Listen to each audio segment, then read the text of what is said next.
Welcome back to TechKidFX for another Hbar price prediction update, and in this video I'll be giving you the latest developments that have been happening here on the Hbar chart, which at the time of this recording has lost a very significant high at around the $0.0808 mark. We have also lost the 20-day MA here on the daily chart. We have also continued to hold above our key area of support at around the $0.0839 mark. We have also continued to obey the Elliot structures, and before I get further into the technical analysis and also give you my next price targets here on the Hbar chart, first give this video a thumbs up, subscribe to the channel, and also check out the channel membership, and allow me to continue with the video here on the daily chart by first giving you a quick recap of what has been happening, where you can see that Hbar, from these low prices that we had been trading within, we saw that massive bounce to the upside, seeing the all-time high at around the $0.58 mark in what I'm terming is that first wave to the upside. And after seeing the all-time high, we started the bear market, where we had been seeing low prices in this ABC corrective structure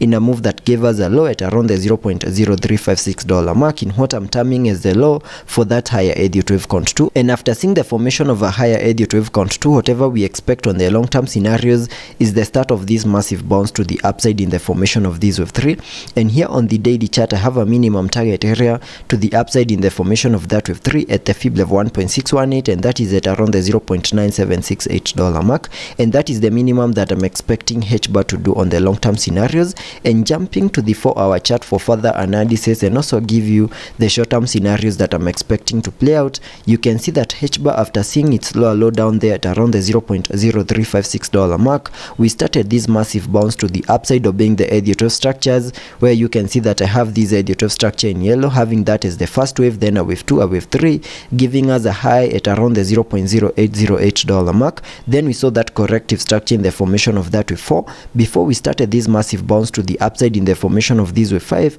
giving us a peak at around the $0.0994 mark. And after seeing the formation of this wave 5, I believe Hbar completed an even larger Elliott wave count 1 to the upside after seeing this 5-wave structure to the upside. And after seeing the formation of a larger Elliott wave count 1, whatever we expect next is a corrective structure in the formation of a larger Elliott wave count 2, and using the Fibonacci's, connecting them from the low of the larger Elliott wave count 1 to the high of that larger Elliott wave count 1, that gives me a minimum retracement area in the formation of this wave 2 between the fib level 0.5 and the fib level 0.618, which lies between the $0.0676 mark and the $0.0602 mark, and it is within this yellow target area down here that I'm expecting to see the low for this second wave. And we have also seen some movements to fully confirm that whatever we are seeing over here is the formation of this wave 2, where we have lost a significant high at around the $0.08 mark. We have also lost the 20-day MA, which is now acting as resistance here on the 4-hour chart, fully supporting lower prices in the formation of this wave 4. We have also continued to see an ABC corrective structure that is in formation over here, which we also expect in the formation of that larger Elliott wave count 2, where we can term this as the first wave, that is the wave A, then a wave B, then I'm expecting one more leg down in the formation of this wave C to fully maximize our minimum target areas. And if I also sketch out a minimum target area in the formation of that wave C by connecting the trend-based Fibonacci from the low of the first wave to the high of that wave 1, then dragging the fibs to the low of the second wave, that gives me a minimum target area in the formation of that wave C at the fib level 1.618, and that is at around the $0.0604 mark, and that is the minimum that I'm expecting that second wave to the lower side to do. And the target area in the formation of this wave C also perfectly lies within my yellow target area in the formation of this wave 2, meaning once we see the low for this wave C, that will be fully maximizing our second wave to the lower side. And I think this is a perfect entry for a short trade here on the Hbar chart, having our minimum target areas, that is our take profits within this